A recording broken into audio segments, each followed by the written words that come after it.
Vista channel पर आपका स्वागत है। आइए सल्तनत कालीन के जो इम्पोर्टेंट 100 प्रश्न हैं उसके पार्ट 2 में हम देखते हैं प्रश्न नंबर 60वां प्रश्न है, लज्जत सिकंदर शाही किस ग्रंथ से संबंधित है? तो ये संगीत का ग्रंथ है लज्जत सिकंदर शाही। सिकंदर लोदी के समय इसकी रचना हुई थी।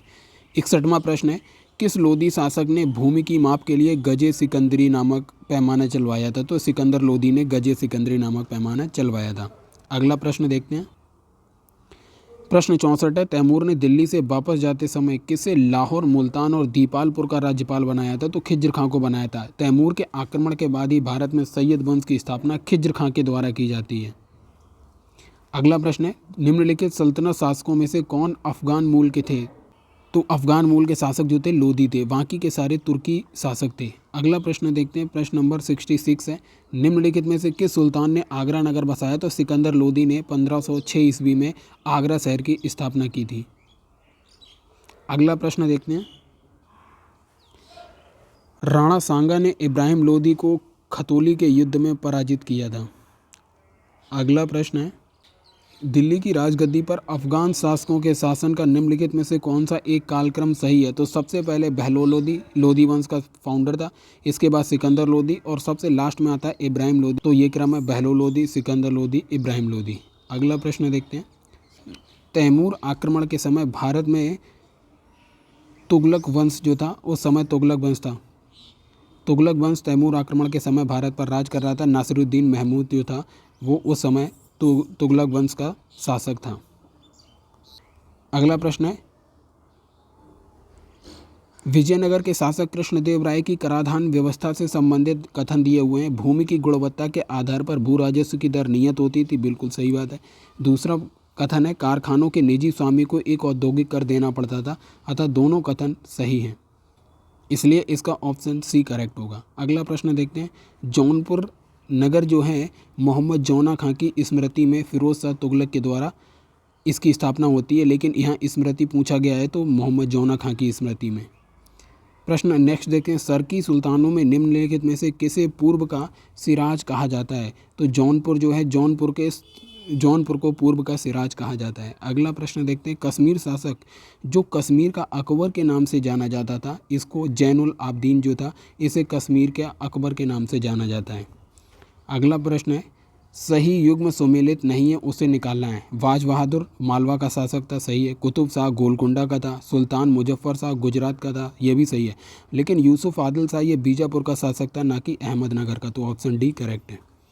अगला प्रश्न है, दक्षिण भारत के जो पोलीगार थे उन्हें वो क्षेत्रीय प्रशासकीय और सैन्य नियंत्रण के अधिकारी होते थे। इन्हीं को दक्षिण भारत का पोलीगार कहा जाता था। अगला प्रश्न है, प्रश्न नंबर 76, निम्न में से किस शासक ने सर्वप्रथम जजिया कर समाप्त किया?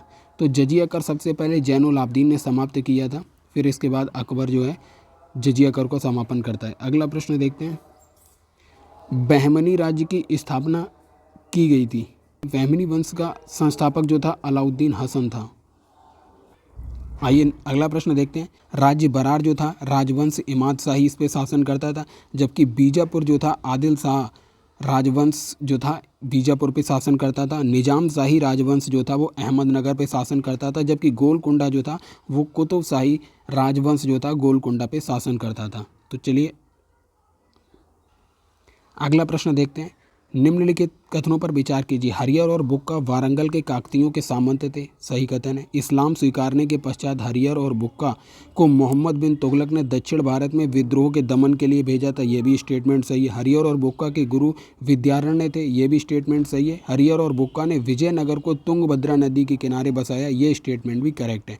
तो इसमें पूछा गया है असत्य कथन बताना है, तो इनमें से कोई असत्य कथन नहीं है। अगला प्रश्न देखते हैं। जौनपुर राज्य का अंतिम जो शासक था वो हुसैन शाह जौनपुर राज्य का अंतिम शासक था। आमुक्तमाल्यद की रचना जो की गई थी वो कृष्णदेव राय के द्वारा की गई थी। इसे तेलुगु भाषा में इसने इसकी रचना की थी। 82 प्रश्न नंबर है, किस संगम वंशीय राजा ने चीन में एक दूत मंडल भेजा था? तो बुक्का प्रथम ने चीन में दूत मंडल भेजा था।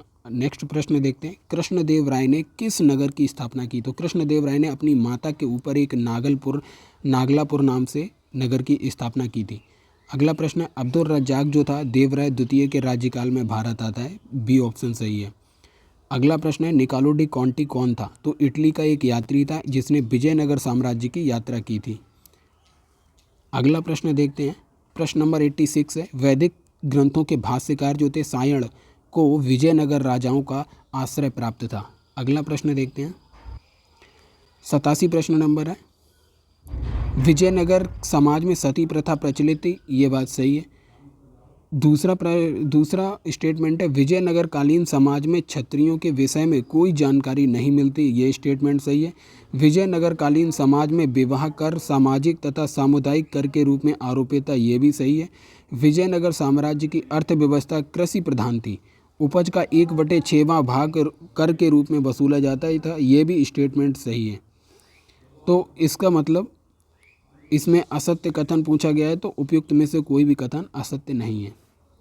तालीकोटा का जो फेमस युद्ध है 1565 ईस्वी में लड़ा गया था, इसमें बीजापुर, विजयनगर, अहमदनगर तथा गोलकोंडा की संयुक्त सेनाओं के बीच ये युद्ध लड़ा जाता है, प्रसिद्ध युद्ध है दक्षिण भारत का। 89 प्रश्न नंबर 1303 में काकतीय शासकों की सेना ने निम्न में से किसकी सेना को वारंगल में परास्त किया था? तो 1303 में अलाउद्दीन खिलजी की सेना को परास्त किया था।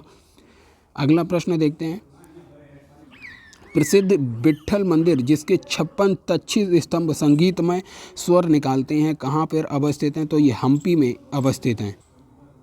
दिल्ली सल्तनत के राजस्व प्रशासन में राजस्व वसूली का जो प्रभावी होता था उसे आमिल कहा जाता है, करेक्ट स्टेटमेंट है। दूसरा स्टेटमेंट है दिल्ली के सुल्तानों की एकता प्रणाली एक प्राचीन देसी संस्था थी, ये स्टेटमेंट गलत स्टेटमेंट है, क्योंकि ये प्रणाली देसी संस्था नहीं थी, इसे इल्तुतमिश के द्वारा स्टार्ट किया गया था। मीर बख्शी का पद दिल्ली के खिलजी सुल्तानों के शासनकाल में अस्तित्व में है, ये खिलजी नहीं बल्कि ये इल्तुतमिश के शासनकाल में, गुलाम वंश के शासनकाल में ही आ जाता है। तो इसका केवल सत्य कथन, पहला ही सत्य कथन है, बाकी दोनों असत्य हैं।